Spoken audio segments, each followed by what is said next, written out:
दोस्तों, किसी को कामयाबी बहुत जल्दी मिल जाती है और किसी को कामयाबी मिलने में बहुत ही समय लगता है और किसी को मिलती भी नहीं। हम सब बहुत मेहनत करते हैं, लेकिन कभी कभी हमारे मेहनत के हिसाब से हमें उसका फल प्राप्त नहीं हो पाता है।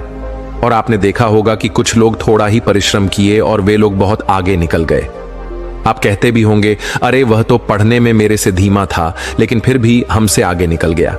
आप जो सोच रहे हैं वह चीज आपके हिसाब से नहीं हो रही है और बार बार असफलता का मुंह ही देखना पड़ रहा है और अंत में खुद को आप लाचार पा रहे हैं, खुद को कमजोर पा रहे हैं।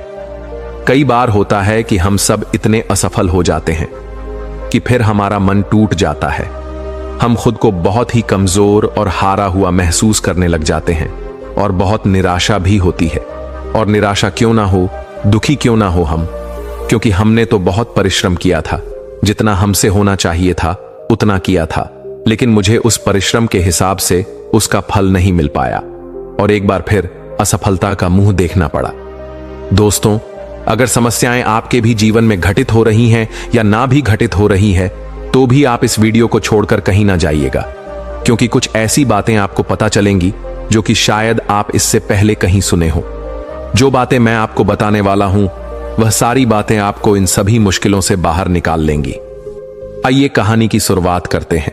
प्राचीन समय में एक आश्रम था जिसमें विभिन्न प्रकार के विद्यार्थी गुरु से शिक्षा ग्रहण करते थे।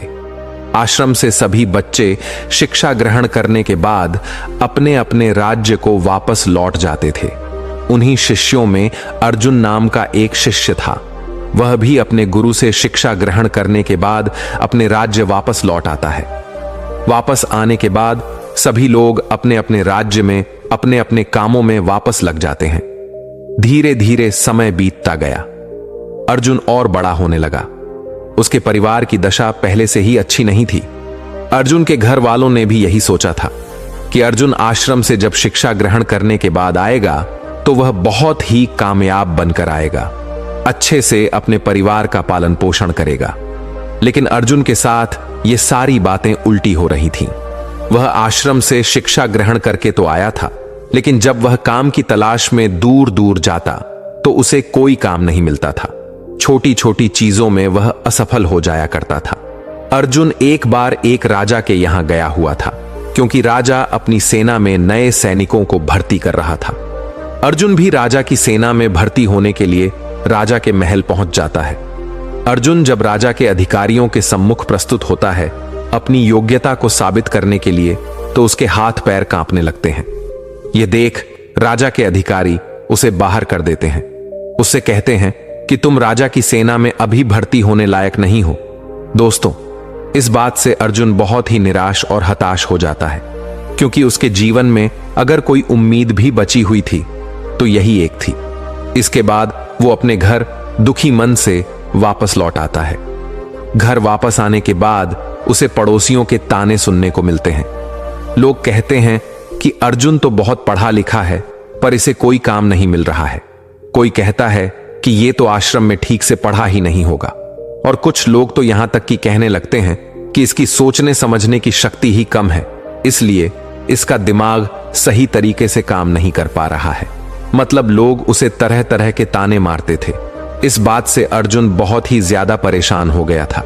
एक दिन उसके मन में आत्महत्या करने का विचार भी आने लगा। फिर जैसे तैसे उसने खुद को संभाला। उसने अपनी समस्या एक दोस्त से बताई। दोस्त ने कहा, अर्जुन, तुम एक बार फिर आश्रम में अपने गुरुजी से मिलने जाओ और तुम उन्हें अपनी सारी समस्या बताओ। वह तुम्हारी सारी समस्याओं का निराकरण कर देंगे। अर्जुन तो पहले हिचकता है कि आश्रम गए हुए तो बहुत दिन हो गए, पता नहीं गुरुजी मुझे पहचान पाएंगे या भी नहीं। लेकिन जैसे तैसे वो हिम्मत जुटाकर आश्रम पहुंच जाता है। वहीं पर उसे वही गुरु मिलते हैं जिसने अर्जुन को बचपन में पढ़ाया था। गुरु अब बूढ़े हो गए थे। अर्जुन उन्हें अपनी शरीर समस्या बताता है। गुरु एकदम शांत पूर्वक अर्जुन की बातों को सुनते हैं। अर्जुन कहता है कि हे गुरुवर, मैं कहीं भी जाता हूं तो असफल हो जाता हूं। मैं किसी भी परीक्षा में पास नहीं हो पाता हूं। मैं अपना अध्ययन भी अच्छे तरीके से किया था, फिर भी मैं असफल होता जा रहा हूं। खुद को लाचार पा रहा हूं। मेरे दिमाग में तमाम तरह के नकारात्मक विचार जन्म ले रहे हैं। गुरु कहते हैं कि अर्जुन, मैं तुम्हें एक कहानी के माध्यम से तुम्हारी सारी समस्या को दूर कर दूंगा। उसे तुम ध्यानपूर्वक सुनना। गुरु कहते हैं कि एक चरवाहा जंगल में बकरी चराया करता था। बकरी चराते चराते वो जंगल में इतना आगे निकल गया कि उसे शेर का एक छोटा बच्चा मिल गया। उसने अभी आंखें ही नहीं खोली थी। छोटा बच्चा सबको प्यारा लगता है, ये जानते हुए भी कि ये शेर का बच्चा है। उस चरवाहे ने उस शेर के बच्चे को उठा लिया और भेड़ों का दूध पिलाने लगा। वह बच्चा धीरे धीरे बढ़ने लगा। भेड़ों के बच्चों के साथ खेलता, भेड़ों के साथ ही घास खाता, भेड़ों की तरह ही बोलता, अपने आप को भेड़ ही समझता था। अब बच्चा बड़ा हो गया था। एक रोज किसी दूसरे शेर ने भेड़ों के झुंड पर हमला कर दिया। सभी भेड़ दौड़ने लगी। शेर के उस बच्चे ने भी डरते कांपते भेड़ों की तरह भेड़ों के झुंड की तरफ भागने लगा। वह बड़ा हो गया था, लेकिन फिर भी भेड़ों के साथ ही भागा जा रहा था, दौड़ते हुए शेर के बच्चे को, जो कि अब बड़ा हो गया था। उस हमलावर शेर ने देख लिया। उसे इस तरह भागते हुए देख हमलावर शेर को बड़ा ही आश्चर्य हुआ। उसने भेड़ों की ओर से अपना ध्यान हटाया और उस शेर के बच्चे को ही पकड़ लिया और उसे समझाने लगा कि तू क्यों डरता है, तू तो खुद शेर है। दूसरा शेर जो भेड़ों के झुंड से भाग रहा था, वह कहता है कि शेर तो जंगल का राजा होता है, उसकी दहाड़ से सभी जानवर कांपते हैं। मैं घास खाने वाले इतना शक्तिशाली शेर नहीं हो सकता। हमलावर शेर ने उसे पकड़कर एक कुएं के पास ले गया। कुएं के अंदर उसे उसका चेहरा दिखाकर कहता है, देख, तेरा चेहरा मेरे जैसा ही है, तेरे पंजे भी मेरे जैसे ही हैं, इसलिए तू भेड़ नहीं है, तू शेर है। दूसरा शेर कहने लगा, ठीक है, मेरा चेहरा तेरे जैसा ही है, मगर तू तो बहुत शक्तिशाली है, मेरी आवाज से तो कोई डरता भी नहीं। हमलावर शेर ने कहा, तेरी आवाज से भी लोग डरेंगे, बस तू खुद को शेर समझ। जिस दिन तू खुद को शेर समझ लिया, उस दिन तेरे से सब डरेंगे। बस तू खुद की अंदर की शक्ति को पहचान। तुझे महसूस करना होगा कि मैं भी एक शेर हूं, मेरे पास भी ताकत है, मैं भी जंगल का राजा बन सकता हूं। जिस दिन तेरे मन में यह विचार आ गया, उसी दिन तू किसी से नहीं डरेगा। तू डर इसलिए रहा है, या यूं कहे कि डर के इसलिए भाग रहा था, क्योंकि तू खुद को भेड़ समझ रहा था। जब तक तू खुद को भेड़ समझेगा, तब तक तू भागता रहेगा, क्योंकि बचपन से ही तू खुद को भेड़ समझते हुए आ रहा था और खुद को भेड़ समझने लग गया था। इसलिए तू डर के भाग रहा था, क्योंकि बचपन से ही लोगों ने तुझे भेड़ ही समझा है। किसी ने तुझे शेर कहकर पुकारा ही नहीं, इसलिए तू खुद को भेड़ समझने लगा। गुरु ने कहा, अर्जुन, तुम्हारी भी जिंदगी में यही हो रहा है। तुम्हारे पास सारी योग्यताएं हैं, लेकिन तुम भी खुद को भेड़ ही समझ रहे हो। इसका सबसे बड़ा कारण यह है कि कोई तुम्हें प्रोत्साहित नहीं कर रहा है कि तुम भी कर सकते हो। लोग तुम्हें बस अपनी नकारात्मक ऊर्जा ही दे रहे हैं। लोग तुमसे बस यही कह रहे हैं कि अर्जुन पढ़ा नहीं है, अर्जुन योग्य नहीं है, इसलिए उसे कहीं पर भी कोई काम या नौकरी नहीं मिल रही है। तुम्हारे चाहने वाले, पास पड़ोस वाले असफलता का डर तुम्हारे दिमाग में भर दिए हैं।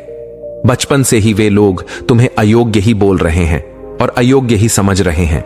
इससे तुम्हारी मानसिक दशा अयोग्य सी हो गई है।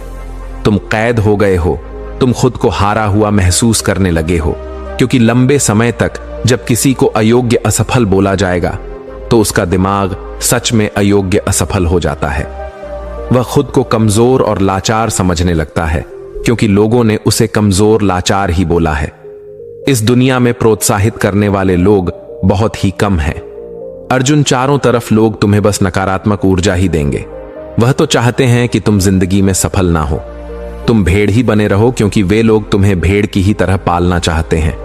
उन्हें भी डर है कि अगर तुम शेर बन गए तो तुम उन्हें खा जाओगे, क्योंकि शेर से सब डरते हैं। अर्थात उन्हें डर है कि तुम जिंदगी में आगे निकल जाओगे।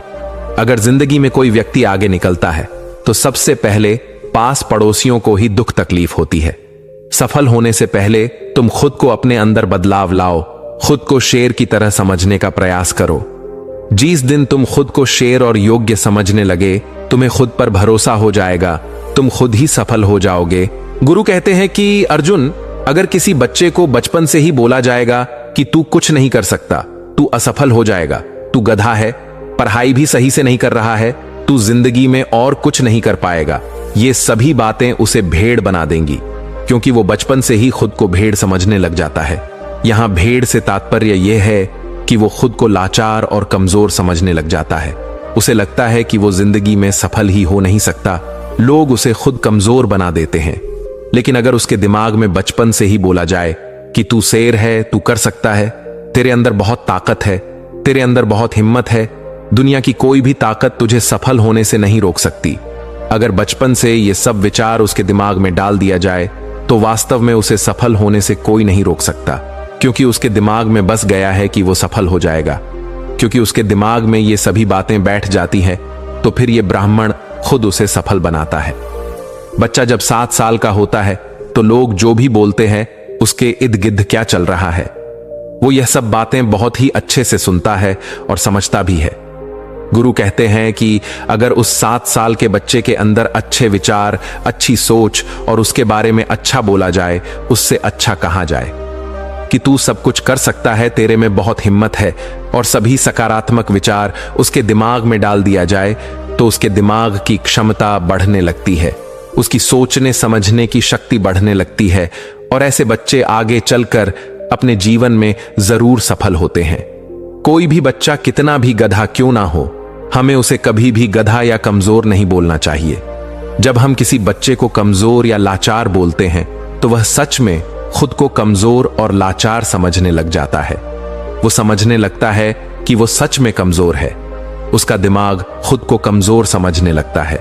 उसे लगता है कि वास्तव में वो कुछ नहीं कर सकता, क्योंकि बचपन से उसे बोला जा रहा है कि तू यह है, तू वह है, तू यह नहीं कर सकता, तू वह नहीं कर सकता। तो यह तमाम विचार उसके दिमाग में बैठ जाता है। तो इस विचार से वह जिंदगी में कुछ आगे सोच नहीं पाएगा। वह भेड़ ही बन जाएगा। लेकिन वहीं पर अगर उसके दिमाग में बचपन से ही अच्छे विचार डाले जाएं, अच्छी सोच पैदा की जाए, तो आगे चलकर वह एक सकारात्मक ऊर्जा के साथ आगे बढ़ेगा। जब कोई व्यक्ति सकारात्मक ऊर्जा के साथ आगे बढ़ता है तो उसके जीवन में आने वाली सारी बाधाएं खुद ब खुद दूर हो जाती हैं। अर्जुन, बचपन से तुम्हारे साथ भी यही हो रहा है। बचपन से लोग तुम्हारे दिमाग में यही सब नकारात्मक विचार भर दिए हैं, जिससे कि बड़े होकर भी तुम यही सब सोच रहे हो। तुम बिना डरे हुए खुद को सकारात्मक ऊर्जाओं से पहले भरो। जब तुम खुद को सकारात्मक ऊर्जाओं से भर दोगे तो फिर तुम अपने आप सफल हो जाओगे। सफलता के द्वार तुम्हारे लिए खुलने लगेंगे।